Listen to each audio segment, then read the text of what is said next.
Praise the lord Jesus. క్రీస్తునందు పరమైనటువంటి నా సహోదరి సహోదరుడా, యేసుక్రీస్తు వారి మధురమైనటువంటి ప్రశస్త నామములో మీ అందరికీ వందనాలు. బాగున్నారా? దేవుని దయ వల్ల దేవుని వాక్యాన్ని మనము ధ్యానించడానికి వస్తున్నాం.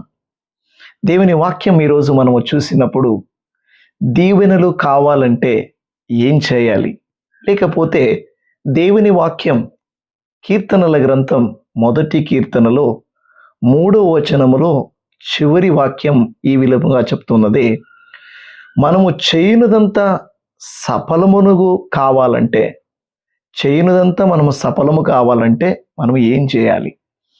మన కీర్తన గ్రంథములు మనము చూసినప్పుడు దేవుని వాక్యం మనకి స్పష్టంగా అనేక కార్యాలని తెలియజేస్తుంది. మనము మొదటి కీర్తన మనం చదువుతున్నాము కాబట్టి కీర్తనలు 150 కీర్తనలు ఉన్నాయి. 150 కీర్తనల్లో దావీదు 70 కీర్తనలు రాశాడు. ఆసాపు 12 కీర్తనలు రాశాడు. సొలొమోను 2 కీర్తనలు, మోషే, ఏతానులు ఒక్కొక్క కీర్తనలు రాశారు. కొరహ కుమారులు 11 కీర్తనల్ని వారు రాసినట్టు మనకి తెలుస్తుంది. అంటే మిగిలిన 50 కీర్తనలు ఎవరు రాశారో కూడా సూచింపబడలేదు. అందుకే వాటిని అనామిక కీర్తనలు, అంటే ఎవరు రచించారో తెలియదు అని కూడా ఇక్కడ మనము చూస్తున్నాం. అంటే ఈ కీర్తనలు రాసిన విధానం, రాసిన వాళ్ళు ఎవరైనా కానీ దేవుడు కీర్తనల ద్వారా గొప్ప సత్యాల్ని మనకి తెలియజేసేది మనం చూస్తున్నాం. స్తుతి చేసి ప్రార్థన చేసేటువంటి కీర్తనలు, అనేక స్థలముల నుండి ప్రార్థన చేసేది మనము చూస్తున్నాం. కొన్ని కీర్తనలు అడవి ప్రాంత్యాలు, అరణ్యాల్లో నుండి వాళ్ళు చేసేది, ఇంకొన్ని ఆలయములో నుండి, కొన్ని గృహాల్లో నుండి వాళ్ళు యాత్ర చేస్తూ రాసినటువంటి కీర్తనలు మనము చూస్తున్నాం. ప్రియమైన వాళ్ళ 150 కీర్తనల్లో కూడా నిజంగా ఎన్నో పాఠాలు, ఎన్నో సత్యాలు మనకి ఈ గ్రంథములో మనకి తెలియజేస్తున్నాడు. అది మనము చూస్తున్నాం. ఈరోజు మనము మొదటి కీర్తనని ధ్యానం చేసుకోబోతున్నాం. నేను చెప్పిన విధముగా మనము చేయనిదంతా సఫలము కావాలంటే, లేకపోతే మనకి ఆశీర్వాదము కావాలంటే ఏం చేయాలి? మొదటి వచనంలో మనము చూసినప్పుడు కొన్నిటిని మనము చేయకూడదని హెచ్చరించేటువంటి ఒక మాటని మనము చూస్తూ ఉన్నాం. హెచ్చరిక. దుష్టుల ఆలోచన చొప్పున నడవక, పాపుల మార్గమున నిలువక, అపహాసకులు కూర్చుండ చోటన కూర్చుండక. ఇక్కడ మనం ధన్య జీవితులు అనే తర్జుమా చేయబడిన ఇబ్రూ పదానికి ఆనందముగా ఉండేవారు, ఆనందకరమైన స్థితిలో ఉండేవారు, లేక అదృష్టవంతులు అని అర్థం వచ్చేటువంటి ఒక మాటని మనము చూస్తున్నాం. అదే ఇక్కడ మనం చూసేది ఏమంటే, ఏ విధమైనటువంటి ధన్యత జీవితము మనకి ఉండాలి. ఇక్కడ మనం చూస్తున్నాము ధన్యత, దేవుని దీవెనల గురించి మనము చూసినట్టయితే, దేవుడు నిజమే ప్రేమ స్వరూపి, మనుషుల్ని ఆయన దీవించడం ఆయనకి ఇష్టం. అయితే దేవుడు దీవెనలు మనకి ఇవ్వాలంటే మనము చేయాల్సినటువంటి కొన్ని కార్యాలు ఉన్నాయి కదా. ఆ కార్యాలని మనం ఇక్కడ చూస్తూ దేవుడు మొదట మనకి చెప్పేటువంటి మాట ఏమంటే, దేవుని మార్గాలను మనము తిరస్కరించి పాపానికి తమను తాము ఇచ్చి వేసుకొని దేవుని సత్యాలను పరిహాసం చేసుకుంటూ మనం జీవించేది కాదు. కాబట్టి కానీ మనము దేవుని నామములో విశ్వాసము ఉంచుతూ ఈ కార్యాలని మనం ఏం చేయకూడదు? దుష్టుల ఆలోచన చొప్పున నడవకూడదు, పాపుల మార్గమున మనం నిలవకూడదు, అపహాసకులు కూర్చుండ చోటున కూర్చుండకూడదు. మొదటిది దేవుని వాక్యం చెప్తున్నది, మీరు అలా చేయకూడదు. You must not do this. తదనంతరం మనం చూస్తున్నాం ఏం చేయాలి. Then what we should do. మనం ఏం చేయాలి? అక్కడ మనం చూస్తున్నాం 2వ వాక్యములో, యెహోవా ధర్మశాస్త్రమందు ఆనందించుచు దీవారాత్రము దానిని ధ్యానించువాడు ధన్యుడు. అలా చెయ్యొద్దు, ఇలా చెయ్యి అని దేవుని వాక్యము సెలవిస్తుంది. ఈ వచనంలో నిజమైన ధన్యతకు దేవుడు వెల్లించుట సత్యాన్ని ప్రేమించడానికి మధ్య ఉన్న సంబంధం మనకి అర్థమవుతుంది. ధన్యజీవి చెడు మాటలకు, చెడు విధానాలకు దూరముగా ఉండటమే కాదు, పూర్తిగా వేరొక దానిలో నిర్మగ్నమై ఉంటాడు. అంటే దానిలో ఆనందిస్తూ ఉంటాడు, ధ్యానిస్తూ ఉంటాడు అని 2 ముఖ్యమైనటువంటి పదాల్ని మనం ఇక్కడ చూస్తూ ఉన్నాం. కొన్నిసార్లు మనము చెడుగా ఉండకపోవచ్చు, కానీ మంచిగా కూడా ఉండాలి కదా. చేయకూడదు చేయకూడదు అని తెలిసినవి ఇంకేం చేయాలి? దేవుని వాక్యం సెలవిస్తున్నది.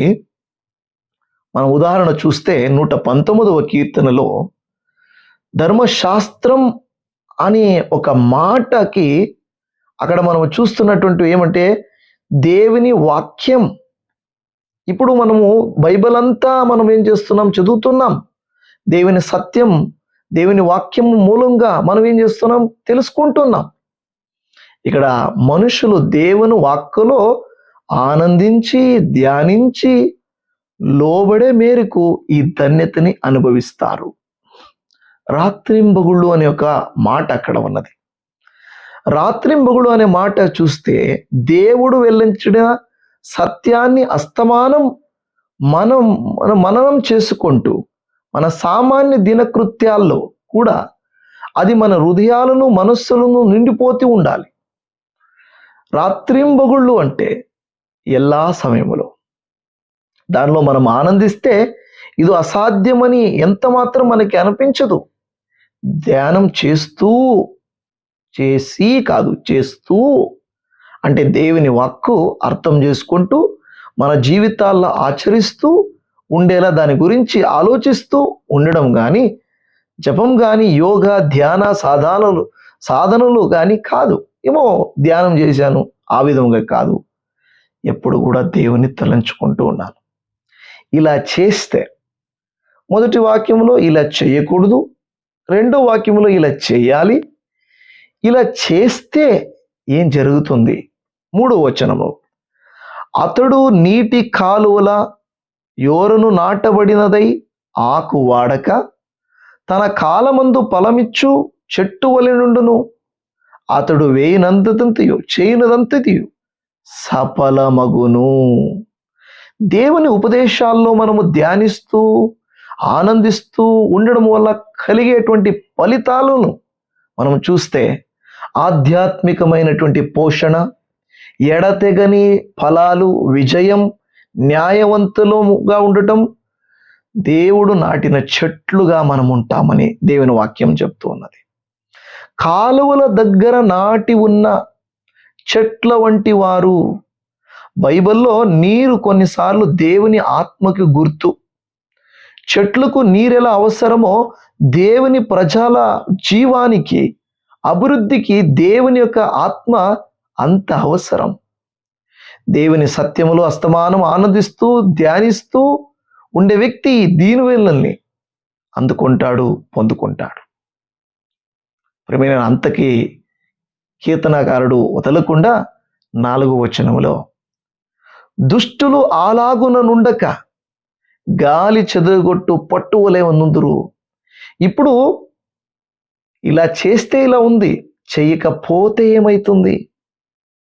చెయ్యకపోతే 4వ వచనములో చెప్పేది, గాలికి కొట్టుకుపోయే పొట్టు అంటే పనికి మాలిన వాటికి, చంచలమైన వాటికి గుర్తుగా ఉంది. ఎవరైతే దేవుని వాక్యానికి మనసివ్వరో, ధ్యానించరో, వాళ్ళ జీవితం ఈ విధముగా పలికి మాలినగా, ఒకవేళ చంచలమైన ఒక వేస్ట్ జీవితం అని మనము చూస్తున్నాం. ప్రియమైన వాళ్ళ ఇంకా వాళ్ళ గురించి చెప్తూ 5వ వచనములో, కాబట్టి న్యాయ విమర్శలో దుష్టులను, నీతిమంతుల సభలో పాపులను నిలువరు. కీర్తనలో పదే పదే కనిపించేటువంటి అంశాల్లో ఒకటి దుర్మార్గులకు కలగబోయే దేవుని తీర్పు. మీరు వాక్యాల్లో చూస్తే కీర్తనల గ్రంథం 2వ కీర్తన 12 వాక్యములో మనము చూస్తే, ఆయన కోపము త్వరగా రగులుకొనును, కుమారుని ముద్దు పెట్టుకొనుడి, లేని ఎడల ఆయన కోపించును, అప్పుడు మీరు త్రోవ తప్పి నశించెదరు, ఆయనను ఆశ్రయించు వారందరూ ధన్యులు. దేవుని వాక్యం సెలవిస్తున్నది కీర్తనలు 7:11 న్యాయమును బట్టి ఆయన తీర్పు తీర్చును, ఆయన ప్రతిదినము కోపపడు దేవుడు. ప్రభు అయిన యేసు క్రీస్తు రెండవ రాకడ సమయములో ఈ వచనం నెరవేరుతుంది. ఇప్పుడైతే ఒకవేళ దేవుని ప్రజల సభల్లో దుర్మార్గులకు కూడా కలిసిపోయి ఉండవచ్చు, మనం చూస్తున్నాం. అయితే దేవుడు వస్తాడు, న్యాయం తీస్తాడు. చివరి వచనం మనం చూసాం 6వ వచనములో, నీతిమంతుల మార్గము యెహోవాకు తెలియను, దుష్టుల మార్గము నాశనమునకు నడపును అని. న్యాయవంతుల జీవిత విధానం దేవునికి తెలుసు, మీరు ఎలా కష్టపడుతున్నారో. ఎందుకంటే దేవుని విధి విధానాలు మనకి తెలుసు. దేవుడు మనల్ని చూస్తున్నాడు. కపట మార్గాలు, వంకర మార్గాలు, చెడు విధానాలు అన్నిటినీ భూమిపై నుండి తుడిచిపెట్టేసే రోజు రాబోచున్నది. అంతటా శాశ్వతంగా దేవుని సత్యం, పవిత్రతో కూడిన విధానాల్ని దేవుడు స్థిరపరచబోచున్నాడు. ప్రియమైన వాళ్ళారా, ఈరోజు దేవుని వాక్యం మనకి సెలవిచ్చేదేమనగా, మనము ఏ విధంగా మనము దుష్టుల్లాగా ఉండకూడదు, వ్యర్థమైన దానిని తలంచకూడదు, ఉండకూడదు. అభిషక్తిని గురించి కీర్తనలో ఇది రాయబడేటువంటిది మనము చూస్తున్నాం. ప్రియమైన వాళ్ళ, మనము ఏ విధముగా ఉండకూడదు, ఏ విధముగా ఉండాలి, మరి ఉన్న వాళ్ళకి ఎలాంటి ఆశీర్వాదములు, లేకపోతే ఎలాంటి దేవుని శిక్షలు ఏమో అనేది మనం చూసాం. కీర్తనల్లో చాలా పాఠాలు ఉన్నాయి. ఒకవేళ మీరు ఈ ఛానల్లో కమెంట్ చేసి, మీకు కావాలంటే మీరు లైక్ చేసి మీరు షేర్ చేసుకోండి. ఇంకా మిగతాటువంటి కీర్తనలో ఉన్నటువంటి కొన్ని విషయాల్ని షార్ట్గా వీడియోలో మనము చూసుకున్నాం. ఒక చిన్న ప్రార్థన చేసుకున్నాం. ప్రభువా, రక్షకుడా, మీరు మాతో మీ వాక్యము ద్వారా మాట్లాడతారు. ప్రభువా, మేము ఏ విధంగా ఉండకూడదు, ఎవరితో మేము నడవకూడదు, ఎవరితో మేము నిలబడకూడదు, ఎవరితో పాటు మేము కూర్చోకూడదు అని మీరు మాకు తెలియజేస్తారు.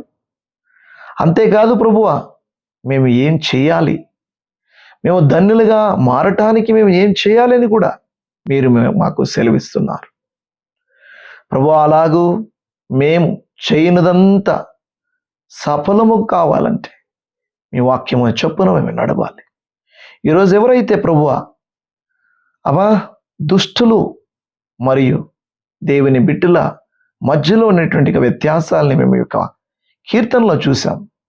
దయచేసి మమ్మల్ని దీవించండి. మేము కూడా ప్రభువా నీ వాక్యమును చొప్పున నడుస్తూ మేము చేసేటువంటి ప్రతి కార్యాల్లో సఫలముగా అయ్యే విధముగా మమ్మల్ని దీవించండి. మీరే మమ్మల్ని దీవించి కనికరించి ఆశీర్వదిస్తారని చెప్పి యేసయ్య పేరుట అడుగుచున్నాము తండ్రి. ఆమేన్, ఆమేన్. క్రీస్తునందు ప్రియమైన వాళ్ళారా, మీ అందరికీ వందనాలు. ఇప్పుడు దాని వీడియో చూసినందుకు వీడియోను లైక్ చేయండి, షేర్ చేయండి, ఈ సేవ కొరకు ప్రార్థించండి. Shalom. Praise the Lord Jesus.